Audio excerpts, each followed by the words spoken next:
Comme beaucoup de zones humides, la région du Rhin, entre la France et l'Allemagne, souffre de la chute de sa biodiversité. C'est ici qu'un projet transfrontalier est mené pour protéger plusieurs espèces d'animaux menacés. L'une d'elles, c'est la chevêche d'Athéna.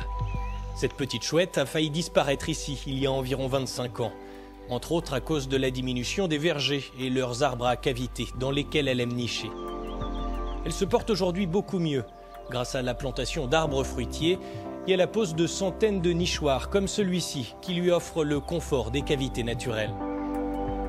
Actuellement, en 2021, on peut estimer qu'on est aux alentours de 700 couples en Alsace. Donc on est passé de 150 couples à 700 couples grâce aux efforts de bénévoles passionnés par la chevêche qui ont permis la sauvegarde de cette espèce et ont permis aussi le développement de la population.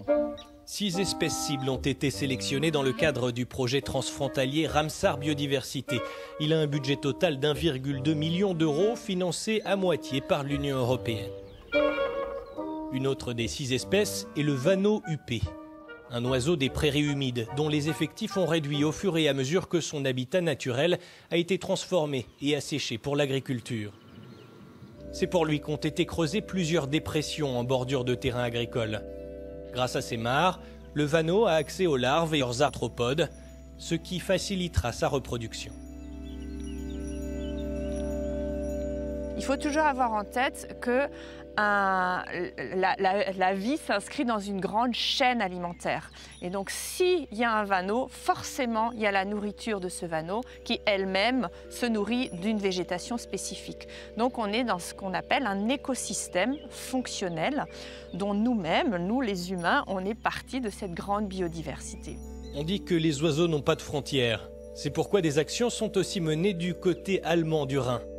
Ces radeaux ont été adoptés par des sternes pierre-garin. Cet oiseau migrateur se reproduit naturellement à l'abri des prédateurs sur des grèves caillouteuses qui ont disparu avec la canalisation du Rhin. La sterne pierre-garin est une espèce qui a le même problème des deux côtés du Rhin, à savoir qu'elle ne trouve plus de lieu de reproduction naturelle dans nos pays.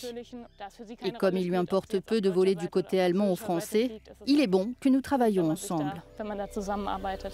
Les défenseurs de l'environnement insistent sur l'urgence de réformer nos pratiques agricoles pour mieux prendre en compte le sort des oiseaux qui peuvent par ailleurs être d'excellents auxiliaires des cultures.